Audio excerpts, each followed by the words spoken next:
I felt like there was 43,000 kids. 43,001. Hey, I've missed you guys. We've been so busy the last week that I haven't had a chance to be vlogging. I've got hair stuck in my lipstick.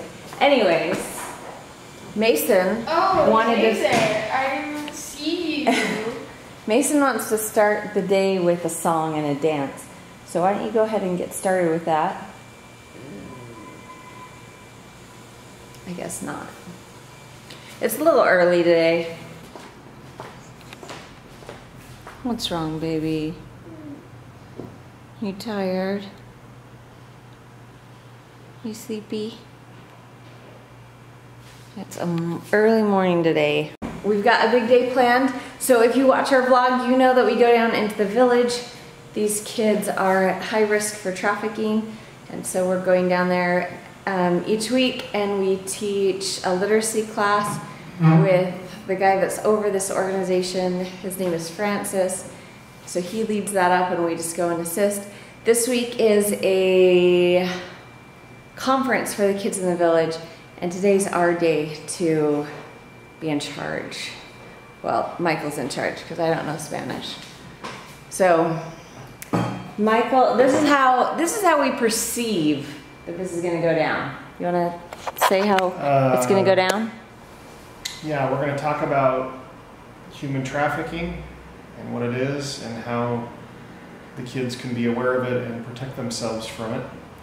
And then that's supposed to take about 45 minutes maybe. We're going to have a bunch of games.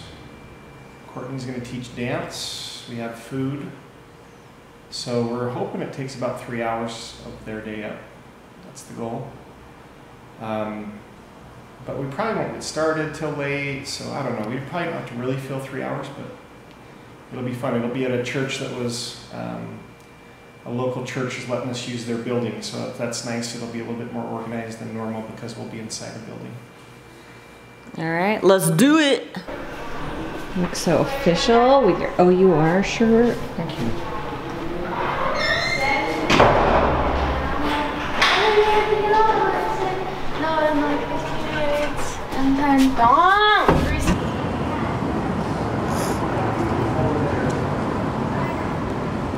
So Michael and I went to get food last night at 9:30, and they'd already put away the meat cutting machine. You know, that slices all the lunch meat.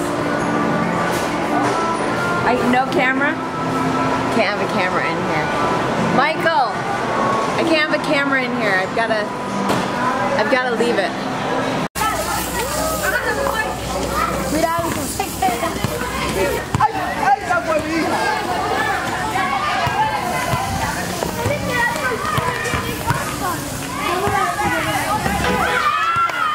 Alright, we are here. It is craziness, wildness, madness, and awesomeness.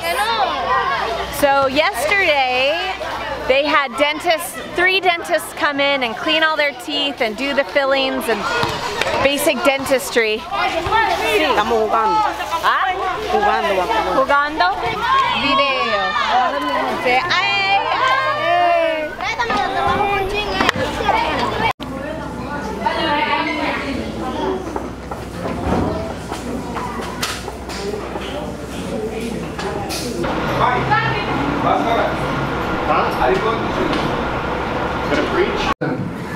Pero la ley es para que nosotros podamos cuidar a los niños, a las niñas, a los adolescentes.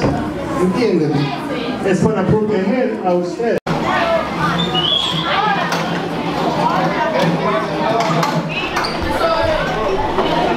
We're supposed to have access to a TV, but we don't, so we've got to watch it on the laptop, which is just itty bitty thing. So everybody's moving in to be able to see the movie.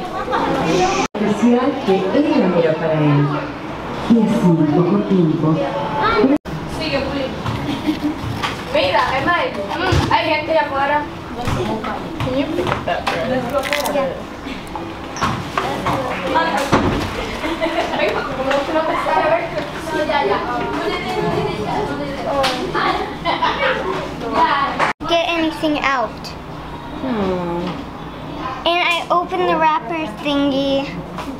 Maya cut it.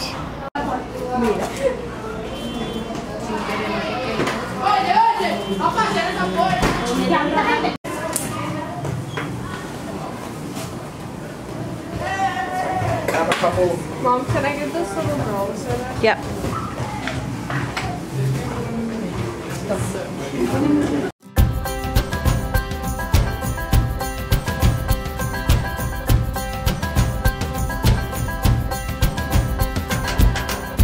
We need more than hopes and wishes for us to make it through the night.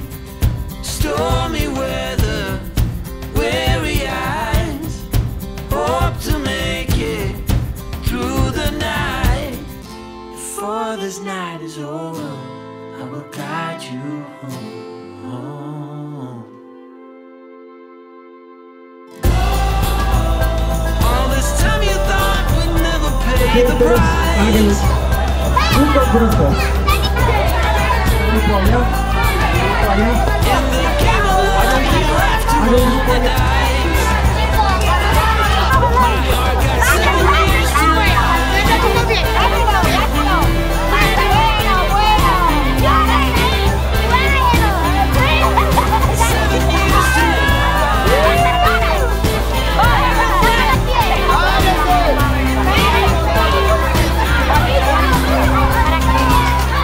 Un momento.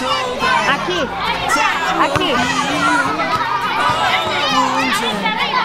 Un juega.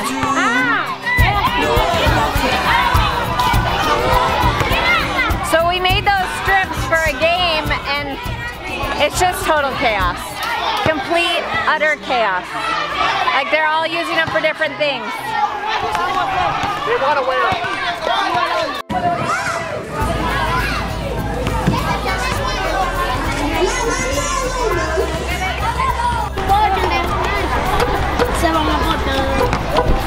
This is what it feels like to be paparazzi.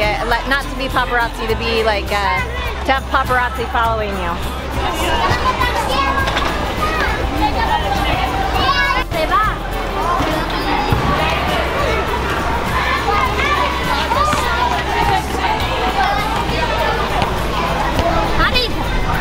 Sí. Anda, ¿cuándo viene?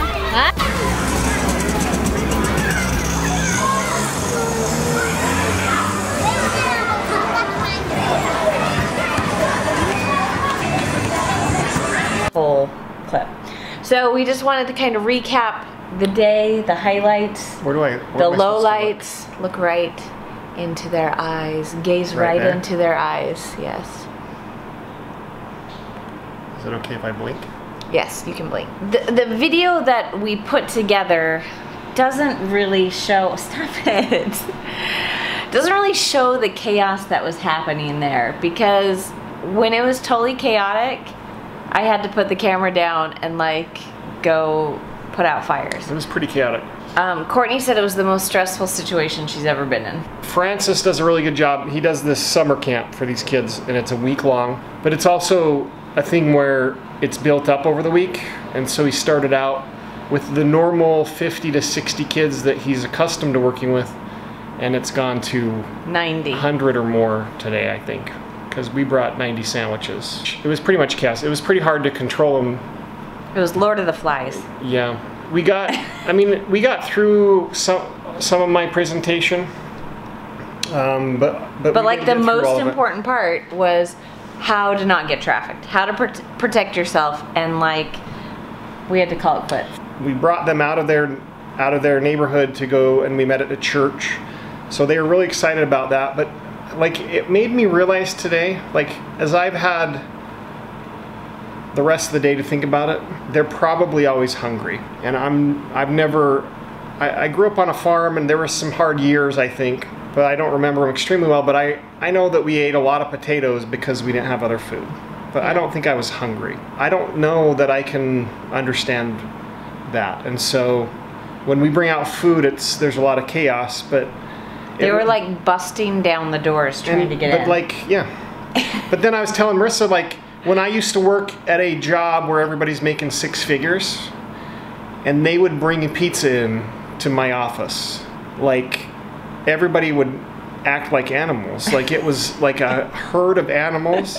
And like if you're on a call and you see pizza come in and you're on a call, you can't go get the pizza, like you start to have this panic attack. That all the pizza's gonna be gone. The pizza's gonna be gone.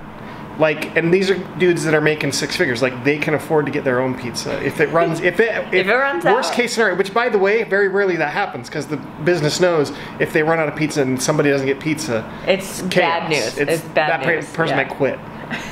So, and then I was, and then like when our bosses would have big meetings that we weren't invited to, they'd have catering come in.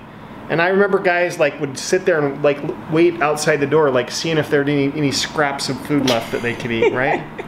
And like, and then you start to think like, am I missing out on something? So even if you're not hungry, like that mentality gets to you, right? Like everybody else panics and you don't want to miss out. Yeah. What am I missing out on? And so Michael basically presented for like 15 minutes. No, I did for like a half hour. You did? Yeah, I did. Including the video. I did. I taught for a half hour. I felt like they did pretty good. But then we started making, the girls started making sandwiches while I was presenting, and then they knew that there was... It was just like all over. So the point there is like, I have no comprehension of these kids and the hunger they have. The other thing is, I grew up, every Sunday I would go to church for 3 hours, and I would have a school. And so I was used to sitting down and listening. And a lot of these kids haven't had the opportunity to go to school. And so they're really excited and they're not used to sitting and listening. They were super excited. Like we had, the sad thing to me was, and I shouldn't be sad about it because it's just my expectation, is that we like had 3 hours of like really cool stuff planned.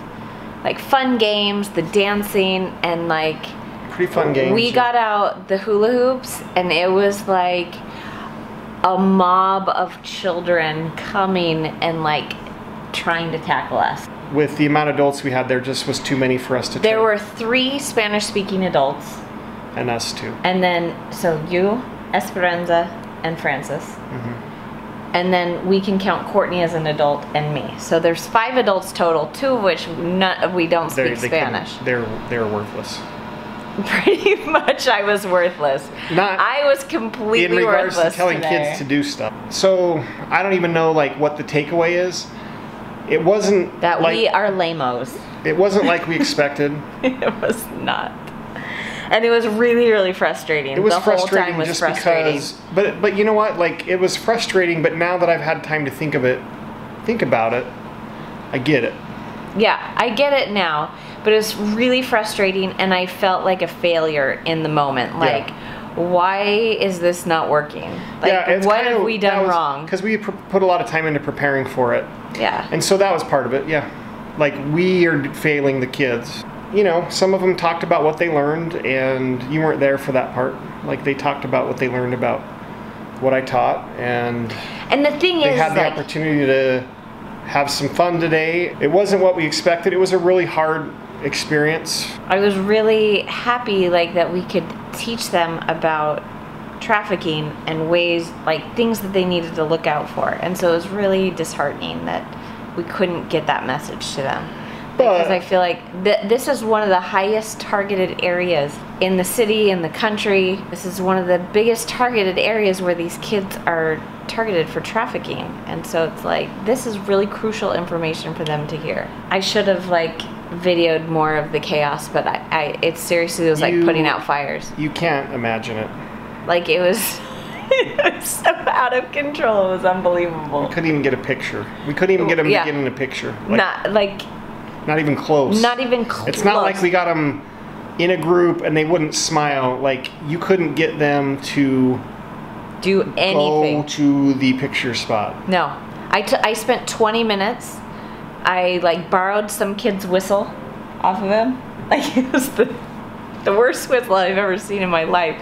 And I'm like trying to blow the whistle and nothing.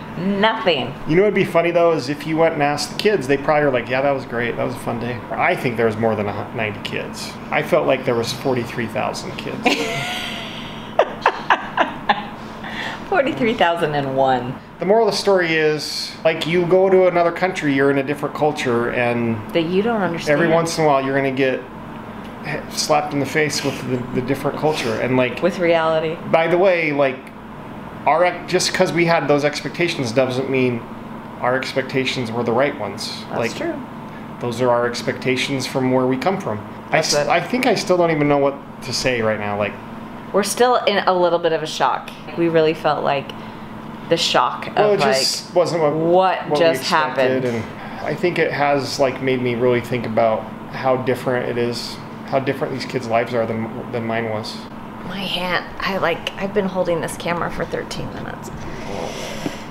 My arm is like dying. Next time I'll hold it. Yeah, you should. Anyways, love you guys. Thanks for tuning in.